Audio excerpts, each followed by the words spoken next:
तो दोस्तों, भारत के स्टार मुक्केबाज और ओलंपिक पदक विजेता विजेंदर सिंह के बुधवार को किए गए पोस्ट से बवाल मच गया है। आपको बता दें, उन्होंने ट्विटर पर पोस्ट कर क्रिकेट में धोखाधड़ी की बातें कही हैं। उन्होंने लिखा था कि क्रिकेट में भी उम्र की धोखाधड़ी चल रही है। इसके बाद उनके पोस्ट पर फैंस ने जमकर कमेंट किए और उनसे पूछा कि ये पोस्ट किसके लिए है। कुछ फैंस ने इसे वैभव सूर्यवंशी से जोड़कर देखा है। आपको बता दें, विजेंदर ने लिखा, भाई आजकल उम्र छोटी करके क्रिकेट में भी खेलने लगे। हालांकि विजेंदर ने इस पोस्ट में किसी का नाम नहीं लिया। इसके बाद कयासों का दौर शुरू हो गया है। आदित्य अमन नाम के एक यूजर ने लिखा, वैभव सूर्यवंशी की बात कर रही हो क्या। वहीं दूसरे यूजर ने लिखा, अंडर 19 न खेल रहे ताऊ, अनुभव अंतर्राष्ट्रीय क्रिकेट खिलाड़ियों की सत्तू का घोल बनाकर पी लिया है छोरे ने। चित्रकार नाम के एक्स यूजर ने लिखा, हाँ तो बॉक्सिंग अकेले थोड़ी ऐसा खेल है। तो दोस्तों, बहुत सारे कमेंट यहाँ पर किए वैभव सूर्यवंशी को लेकर के जोड़ा जा रहा है कि विजेंदर सिंह ने आखिर ऐसा कमेंट क्यों किया, ऐसा पोस्ट क्यों किया। वैभव सूर्यवंशी की उम्र को लेकर सबसे पहला सवाल तब उठा था जब उन्हें नीलामी में राजस्थान रॉयल्स ने 1.1 करोड़ रुपए में खरीदा था। हालांकि तब वैभव के पिता ने सभी को चुनौती दी थी कि अगर किसी को दिक्कत है तो वो चुनौती दे, उन्हें मुंह तोड़ जवाब दिया जाएगा। अब वैभव के शतक के बाद से इसकी चर्चा फिर हो रही है। कई और खेलों में आयु को छिपाना एक आम बात है और कई खिलाड़ी इसमें पकड़े भी गए हैं। आयु धोखाधड़ी या किसी खिलाड़ी की उम्र को गलत तरीके से प्रस्तुत करना भारतीय खेलों की एक महत्वपूर्ण समस्या रही है। खासकर जूनियर और आयु वर्ग के स्तर पर यह काफी प्रचलित है। बीसीसीआई ने इस मुद्दे को हल करने के लिए उपाय किए हैं, जिसमें सख्त सत्यापन प्रतिक्रियाएं शामिल हैं। वैभव फिलहाल 14 वर्ष के हैं। उन्होंने गुजरात टाइटंस के खिलाफ मुकाबले में 35 गेंदों में शतक जड़ा था और वो इस लीग में सबसे तेज शतक लगाने वाले भारतीय अब बन गए हैं। तो दोस्तों, इस प्रकार क्रिकेट में भी कम उम्र करके तो विजेंदर सिंह के इस पोस्ट से मचा है बवाल, खलबली। फैंस ने पूछा, ये आप किसे बोल रहे हैं। तो साफ तौर पर ये संभावना है कि 14 साल के सूर्यवंशी के बारे में ये बात कही जा रही है। विजेंदर सिंह ने दोस्तों ये पोस्ट करके खलबली मचा दी है और वो भी मुझे लगता है कि शक कर रही हूँ कि जैसे वैभव सूर्यवंशी जो है वो 14 साल के नहीं है बल्कि ज्यादा के हैं। तो दोस्तों, अब हम बढ़ेंगे अपनी अगली स्टोरी की तरफ जो जुड़ी है वीरेंद्र सहवाग से। आईपीएल के पहले सत्र में दिल्ली ने क्यों फेर लिया था विराट कोहली से मुंह, वीरेंद्र सहवाग ने किया सबसे बड़ा खुलासा। तो दोस्तों, आरसीबी के फॉर्मर कप्तान और स्टार बल्लेबाज विराट कोहली शानदार फॉर्म में चल रहे हैं और मौजूदा आईपीएल 2025 में दूसरे सबसे ज्यादा रन बनाने वाले बल्लेबाज भी हैं। और इसी बीच फॉर्मर भारतीय बल्लेबाज वीरेंद्र सहवाग ने आईपीएल 2008 से जुड़े एक पुराने किस्से को याद किया है। उन्होंने खुलासा कर दिया है कि आखिर क्यों दिल्ली डेयरडेविल्स, अब दिल्ली कैपिटल जो है, ने विराट कोहली को नहीं खरीदा था। आईपीएल की शुरुआत 2008 में हुई थी। विराट कोहली उस वक्त भारतीय अंडर 19 टीम का हिस्सा थे। उन्हें ड्राफ्ट में शामिल किया गया था, लेकिन दिल्ली ने विराट की जगह बाएं हाथ के गेंदबाज प्रदीप सांगवान को टीम का हिस्सा बनाया था। उस वक्त दिल्ली डेयरडेविल्स की कमान वीरेंद्र सहवाग के हाथों में थी और उन्होंने अब इस पर खुलकर बात की है। क्रिक बस से बात करते हुए सहवाग ने कहा, मैं कप्तान था जिसने विराट कोहली को नहीं चुना और प्रदीप सांगवान को चुना। वो नीलामी की मेज पर भी नहीं था, हमारे पास पहले से ही थे। मैं वहां था। गौतम गंभीर, शिखर धवन, दिलशान, हमारे पास बहुत सारे टॉप क्रम के सलामी बल्लेबाज थे। फिर एबी डिविलियर्स भी थे, इसलिए हमारे पास पहले से ही बहुत सारे बल्लेबाज थे, लेकिन हमारे पास गेंदबाज नहीं थे। हमारी सोच थी, चलो एक गेंदबाज चुनते हैं और कुछ विविधता लाने के लिए एक बाएं हाथ का गेंदबाज। तो शायद ये एक अच्छा विकल्प था। महेश और प्रदीप सांगवान से ये उस समय 2 युवा गेंदबाज थे। पहले 3 सालों में हमने खेला, दोनों ने हमारे लिए अच्छा प्रदर्शन किया। सांगवान के लिए आईपीएल का पहला सत्र कुछ खास नहीं रहा। उन्होंने 7 पारियों में सिर्फ 5 विकेट लिए, लेकिन दूसरे सत्र में उन्होंने जोरदार वापसी करी और 13 मैचों में 15 विकेट लेकर दिल्ली को सेमीफाइनल तक पहुंचा दिया था।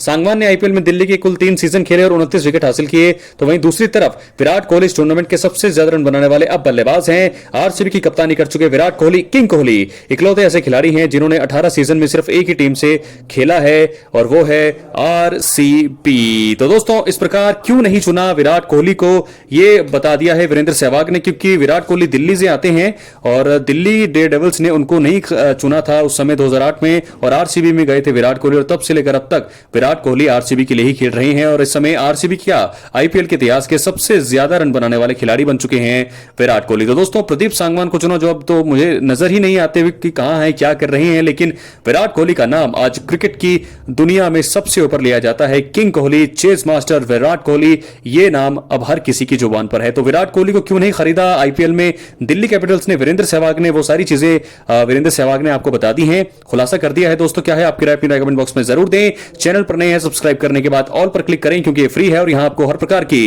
भारतीय क्रिकेट और आईपीएल से जुड़ी हुई तमाम जानकारी मिलती है। तो चलिए दोस्तों, अब हम आखिर में बात करने वाले हैं आईपीएल 2025 पॉइंट्स टेबल की अंक तालिका में अब कौन है सबसे ऊपर, कौन है सबसे नीचे। आइए जानते हैं सिनेरियो। तो आप देख सकते हैं, सबसे पहले हम बात करते हैं नंबर 1 से नंबर 10 तक। तो नंबर 1 पर है इस समय मुंबई इंडियंस, 11 मुकाबले खेल चुकी है, 7 जीत और 4 हार के साथ इस समय नंबर 1 की पोजीशन पर है द मुंबई इंडियंस। जी हां दोस्तों, 1.27 का नेट रन रेट है और सबसे ऊपर इस समय net run rate Mumbai Indians का ही है। तो ऐसे में अगले 3 मुकाबले उनके बचे हैं और 3 में से अगर वो एक मैच भी अब जीतते हैं, जैसे कि 16 पॉइंट उनके होते हैं, तो एक मैच जीतकर जो मुंबई इंडियंस है आराम से क्वालिफाई कर सकती है। और दोस्तों मुंबई इंडियंस तो क्वालिफाई करने के बहुत ज्यादा करीब है, लेकिन नंबर 2 पर है रॉयल चैलेंजर्स बेंगलुरु यानी कि आरसीबी की टीम। आईपीएल का इतिहास में कभी भी इन्होंने ट्रॉफी जीती नहीं है, लेकिन इस बार पूरे चांसेस लग रहे हैं आरसीबी के।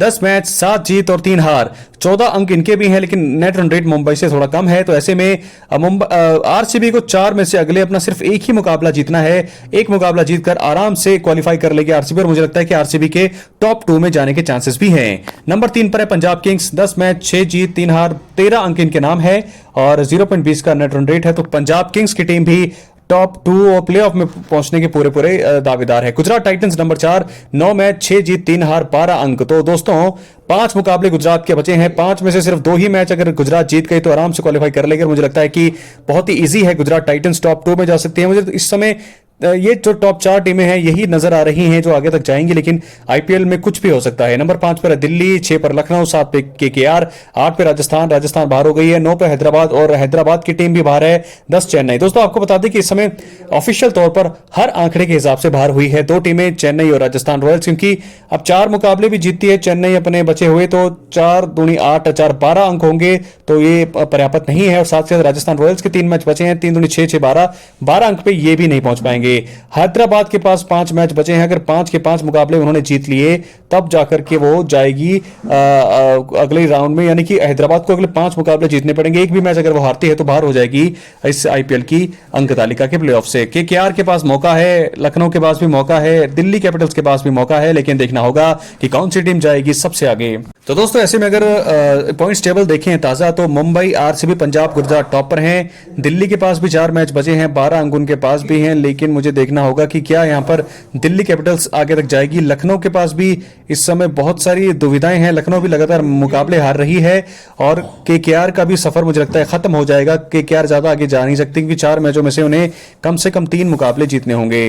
तो दोस्तों मुश्किल है, 3 मुकाबले 4 के 3 केकेआर के लिए मुश्किल है, लखनऊ के लिए मुश्किल है, दिल्ली कैपिटल्स के लिए मुश्किल है, लेकिन टॉप 4 जो टीमें आपके सामने समय है, मुंबई, दिल्ली कैपिटल्स दूर है, मुंबई, आरसीबी, पंजाब और गुजरात, ये 4 टीमें हैं जो मुझे लगता है कि क्वालिफाई कर लेगी। तो दोस्तों ऐसे में ये है पॉइंट्स टेबल का हाल। आरसीबी कभी भी आईपीएल जीती नहीं है, क्या इस बार जीतेगी? गुजरात टाइटंस एक बार जीत चुकी है, क्या दूसरी बार जीतेगी? पंजाब और आरसीबी 2 टीमें ऐसी लग रही है, मुझे लगता है कि अगर ये 2 टीमें मुंबई और गुजरात के साथ जाती है टॉप 4 में, तो 2 में से किसी एक टीम को जीतना जरूर चाहिए, क्योंकि अब तक हमें नया चैंपियन मिला नहीं है और हम सभी चाहेंगे दिल्ली, पंजाब, आरसीबी या लखनऊ में से कोई एक चैंपियन बने ताकि हमें नया चैंपियन मिले। मुंबई जीतेगी तो छठा टाइटल जीतेगी, गुजरात जीतेगी तो दूसरा, यहां पर अगर दिल्ली जीतती है, दिल्ली जाती है आगे, तो दिल्ली भी पहला जीतेगी। तो देखना होगा कि क्या होने वाला है। अपनी राय कमेंट बॉक्स में जरूर दें। दोस्तों चैनल पर नए सब्सक्राइब जरूर करें क्योंकि ये फ्री है और यहां आपको हर प्रकार की आईपीएल 2025 इंडियन क्रिकेट से जुड़ी हुई तमाम जानकारी मिलती रहेंगी। इसलिए वीडियो को लाइक करें, शेयर करें, सब्सक्राइब करें। सब्सक्राइब करने के बाद ऑल पर क्लिक करें। बहुत बहुत धन्यवाद।